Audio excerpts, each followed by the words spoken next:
kind of my big thing right now. You ready? In the middle, yeah. Am I good?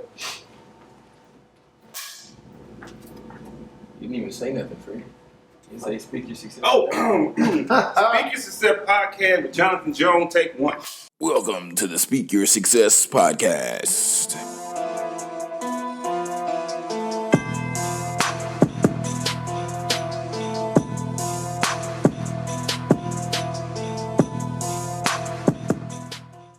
What's going on, successors? Welcome to the Speak Your Success podcast. Man, today I'm really excited. We have a special guest in the building.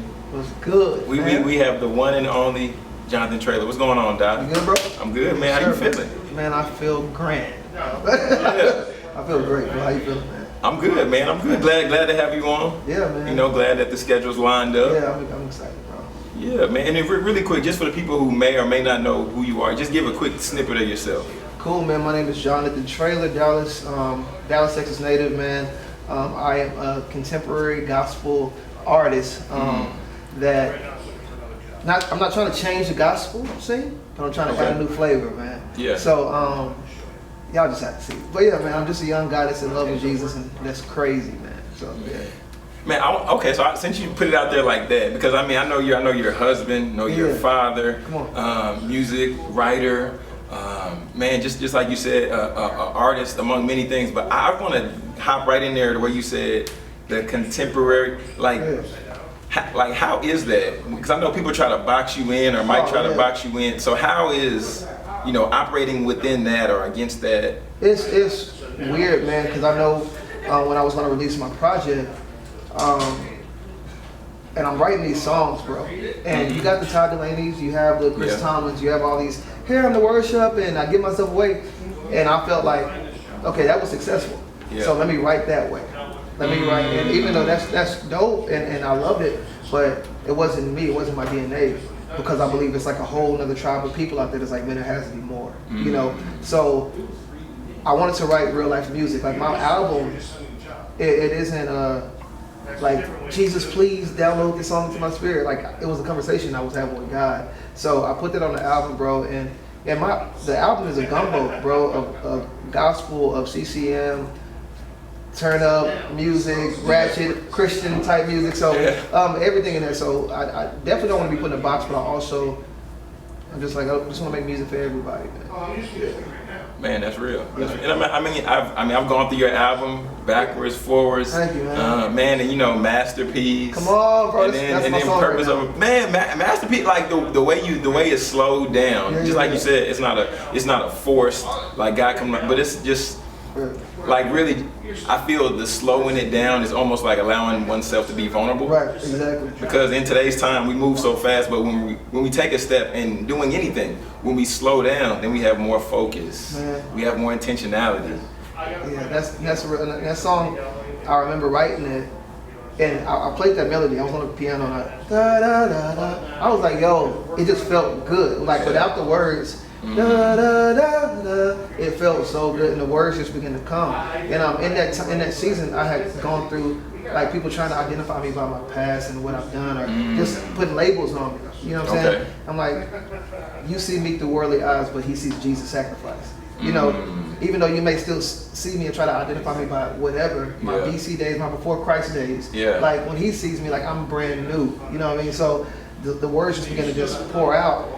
And that song, like, I remember playing it for one of my friends when it was in this like rough state. Yeah. And she was like back there just crying hard. I'm like, hold on, like, cause the beat drops and it's like 808 in the chorus. Yeah. And like, she crying over this. And then when I started playing it for other people, everybody had the same kind of reaction to it. And that song, like that song is blessing me in this season right now too. So yeah, man, I love it, bro. Man, but so now you saying that when you talking about seasons, now you're just making me think, because that's one thing I can appreciate about music, and I know you can appreciate this also. But music, we can go back and we can pull a Kirk Franklin, or we can go back and pull some of the oldest or whatever, because music is timeless. All day. And then especially when you get in this realm, we talk about something just really speaking to your spirit. Yeah. Then it's like you can go to that place, you can pull this song, and the next thing you know, you're just in that space and you're just like in worship. Man, come on. I mean, and even it doesn't have to be a Christian song. That's true. It's one song. I believe her name is Desiree, And I used to wake up every morning, and my mom take us to school, and it would come on the radio. You gotta be cool, you gotta be good, you gotta be stronger. Yeah. All I know is love. Like that song just made me feel like I can conquer the world, bro. Like I'm about to go to school, got my backpack. After that song goes off, I go out. I'm like, let's go, man. So yeah, I love being able to go back and listen to songs and definitely.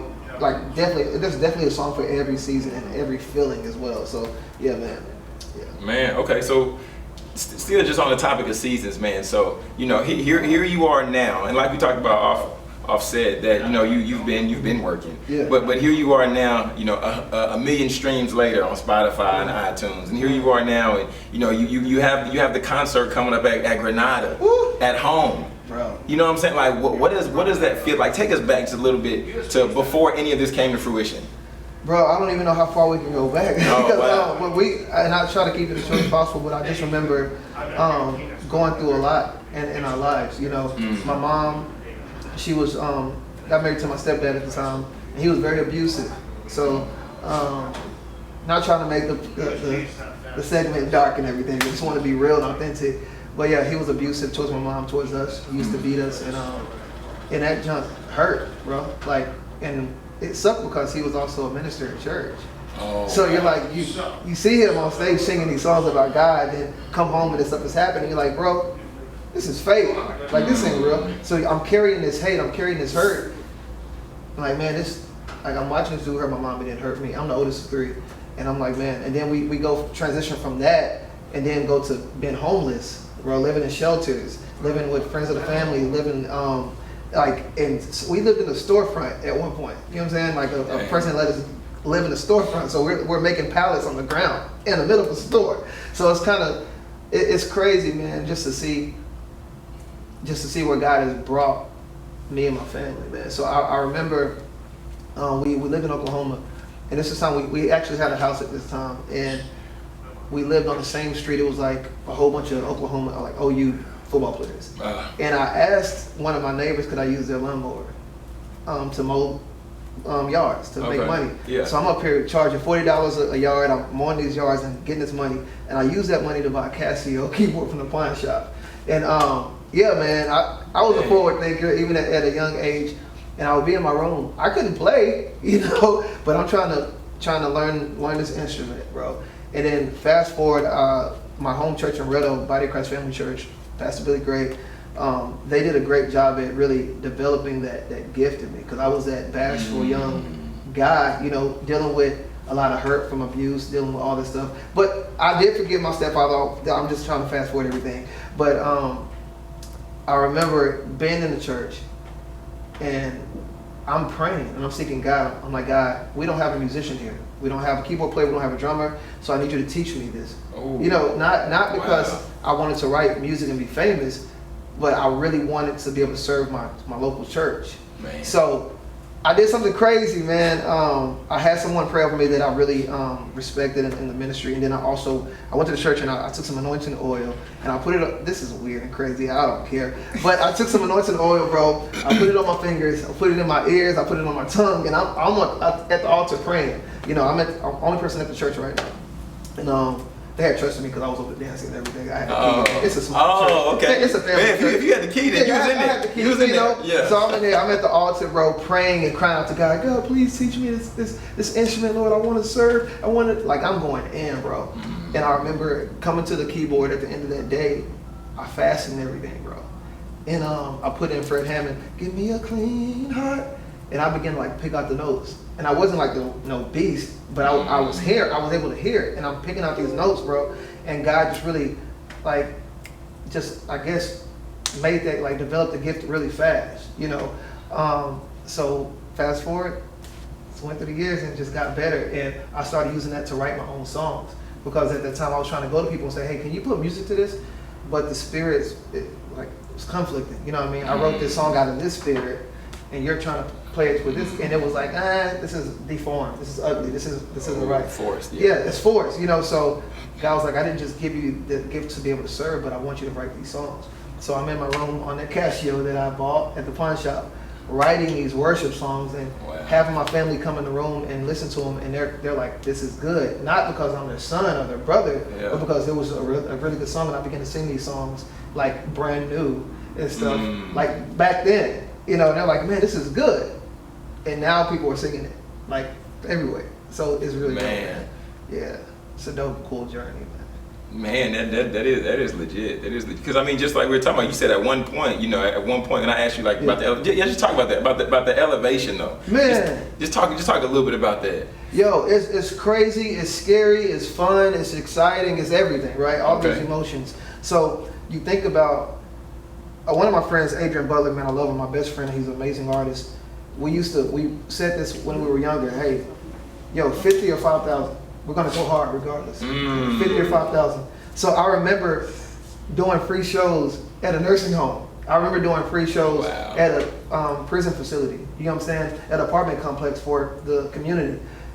And driving 3-4 hours to a church, and they blessed me with a fish basket and some church socks and some Axe spray, bro. No gas money, but I remember doing all these events, right? And just to kind of see God take these crowds to go from 50 to 5,000 to 100,000, you know, and you're like, what? Like, and then these people are singing the songs.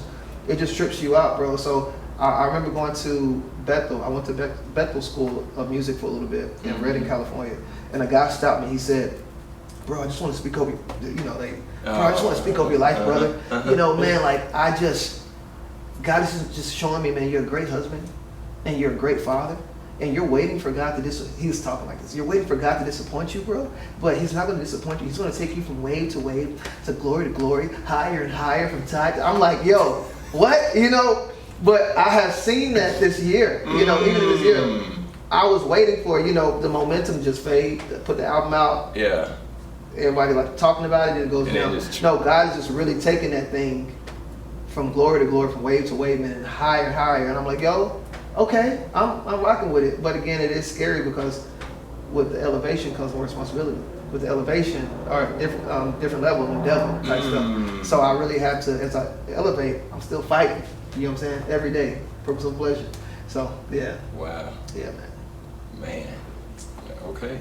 Oh, I'm not talking too fast. No, you're good. No, you're good, man. You should be. I think you have a lot of reason to be excited, man. You, because how long you been married now? Man, it'll be 3 years on September 3rd. Yeah, man. You got the family going on. Two baby girls, Charlie Gray and Blake Michelle. That's what I'm saying. I mean, you got a lot to be excited about. Yeah, bro. Man, ain't nobody gonna be upset at you for getting excited about your blessing. You shout when you want to shout. Man, let's go. Yeah, they get me hyped, bro. Yeah, man, I love it. Oh man, so a little birdie told me. I don't think you're gonna say nothing anyway. But little birdie told me that there is a big announcement somewhere. I don't know. It's huge. But somebody told. Okay. Huge. Okay. So how can people hear the announcement? What people got to do to hear the announcement? Come to the concert August 30th. Don't try to wait till after because you're like, oh, he's probably gonna post about it. No, come to the concert so you can get the freshness of it, man. And I'm telling you, it's gonna blow your mind like it blew my mind. So that's all I'm saying. You have to come to the concert August 30th, Granada Theater, fam. Get your tickets now. Fam. Man, yeah, I got mine. I told you, I sent you DM when I got mine. Get your ticket. Tell everybody else, my God. I've been telling people. I've been telling people, man. Hey. But yeah, man, because I think what you're doing. First of all, I can respect it because I remember when I bumped into you when we were at one of those community nights at a church. I remember I bumped into you and I was like, "Hey, man," because I was telling you I was listening to like one of your other albums. Oh man. And then you were like, or I was listening to one song. I think I told you. And you're like, "Oh man, I think I might have an extra CD in here somewhere." Bro. And then you slid me the CD. And I kid you not, I've had that CD on replay for a minute. And then when you drop this album, man, then I was like, boom. I had Apple Music, I was like, boom, let me go ahead and get it. Appreciate it, man. And I was like, wow. What kind of hustle did I have? I've got just CDs in my back pocket. Yeah, you had you were spreading the word. I appreciate it, man. You were spreading the message. The independent hustle, bro, is different, man. So yeah. It's a whole different level. It is. But I'm so grateful for it because it taught me so much. But yeah, man, it's dope. I mean, but just now hearing a little bit more of your story, because I didn't know that you used to hustle and mow lawns, but seeing that you were doing that at what age? Man, I was 13, 14 around. Seeing you were doing that at that age, I can see that God was preparing you like He prepared like David. Man. And then when David was out there throwing rocks at little, lions and bears, and people like, what are you doing? Like, dude, just go sit over there, eat your lunch. We don't want your lunch. But then when the time came, when he was elevated, he was prepared. Yeah. But and then you can say the same thing about you. Like, you were out there hustling, and now, like you were talking about, like your work ethic. Man. That you put. What does your work ethic look like? What does a day in your life look like? So right before I came here, bro, at the gym, man, because again, if you come to a live experience, you see that I'm not only just singing behind the microphone, I'm dancing. Not just like two-stepping, bro. We choreo. I saw that. Rhythm Nation. I saw you out there. I was like, oh Lord. Man. So I'm jump roping, I'm singing, I'm doing all that good stuff. So, but I wake up and I get into my work, bro, because I definitely need that. Do a quick devotion with my family. We pray together, and get into the workouts, and then it's on to my manager at work. He comes to the house in the morning, gets on my nerve. No, I'm playing. That's my bro. But he picks me up, get in the car, and we're taking care of business, man, the whole day. Like when we leave here, doing a video shoot, bro, and then we have to sing tonight. We have to be at sound check like at 5 o'clock. So it's crazy. It's crazy, man. Wow, man. Wow. Yeah. Okay.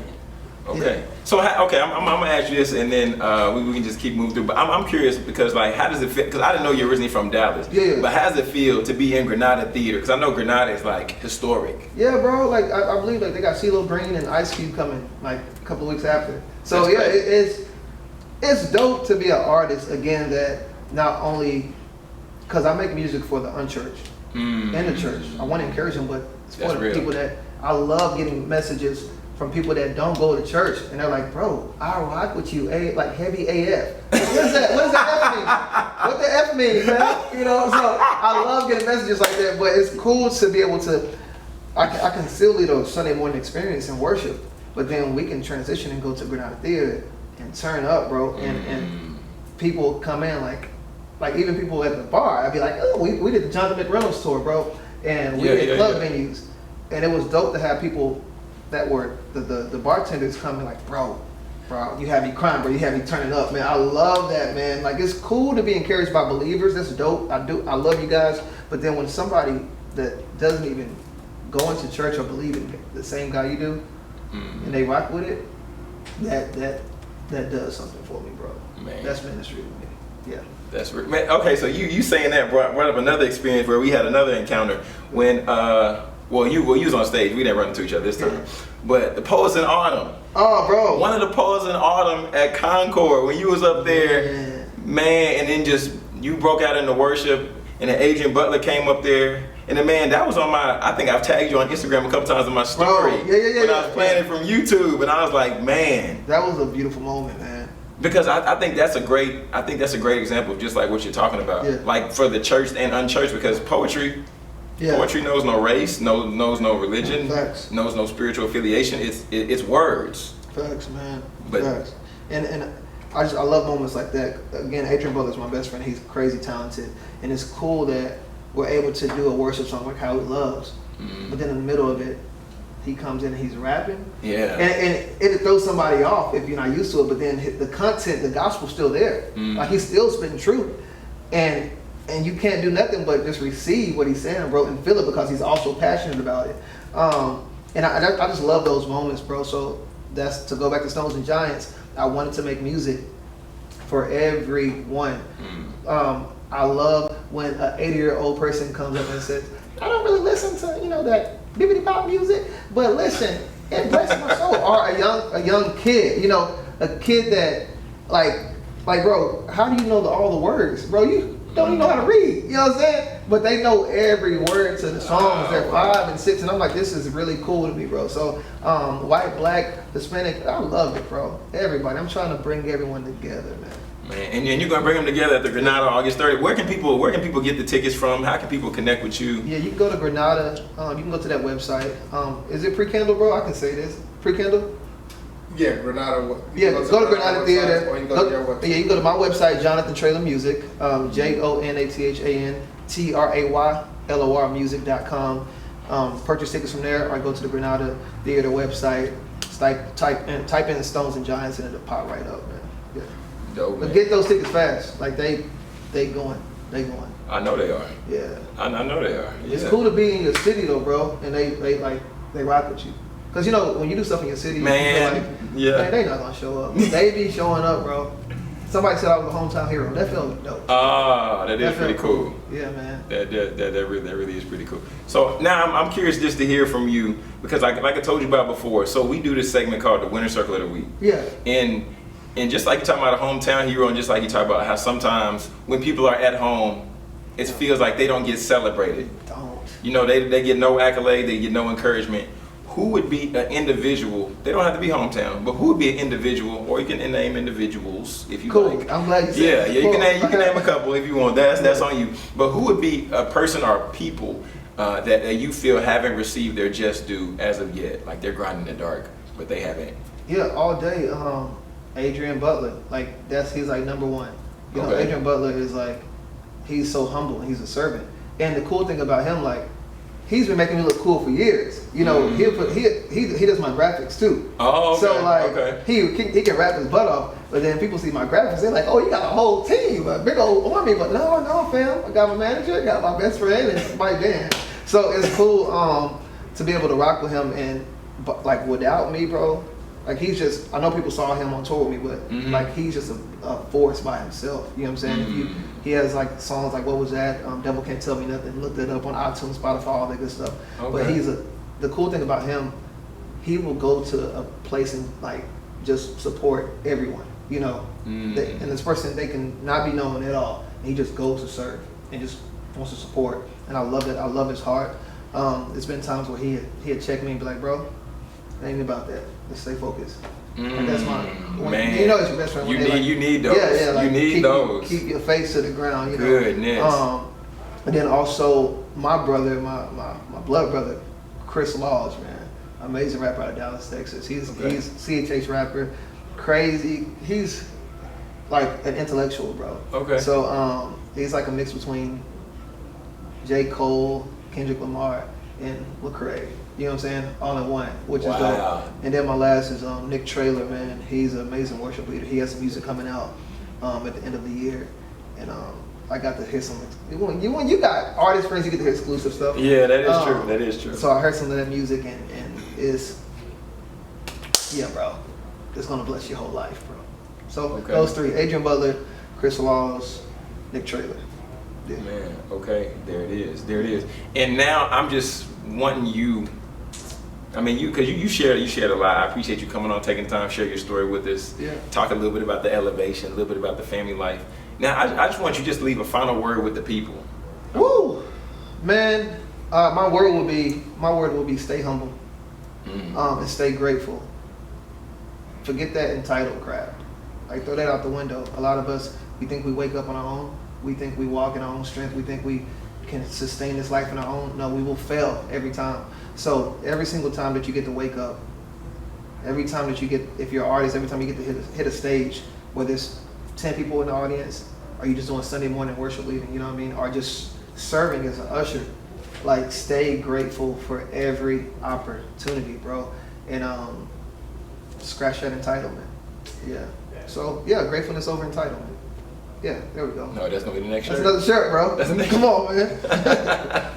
Trademark. No, I'm playing. Yeah, man. Hey, I'm not against it, man. I'm not against it. So you all heard it straight from the man, Mr. Jonathan Traylor. Yeah. Be sure to go get your tickets. Go get your tickets. You're gonna see me at the concert. Turn it up. You're gonna see him at the concert. He ain't gonna be of course. wearing these. He gonna be wearing some sneakers. Cause he gonna be jumping around. These are nice shoes though, bro. Okay, well I know now. I'll wear sneakers. I know I'm now. ready, bro. Okay, so come ready to the concert at Granada, August 30th. Yeah. It's going to, and then one more time, where can the people find you? If they want to connect with you, where can the people find you? Yeah, you can go straight to my website. It'll connect you to everywhere. But JonathanTraylorMusic.com. But Instagram is Jonathan Traylor Music. Twitter, J Traylor Music.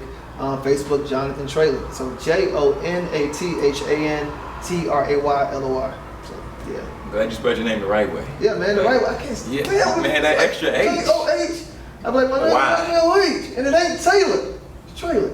I love y'all. God bless y'all. Oh, man. Oh, so this is Jonathan Jones, and we're here with the Jonathan Traylor. Jonathan and Jonathan.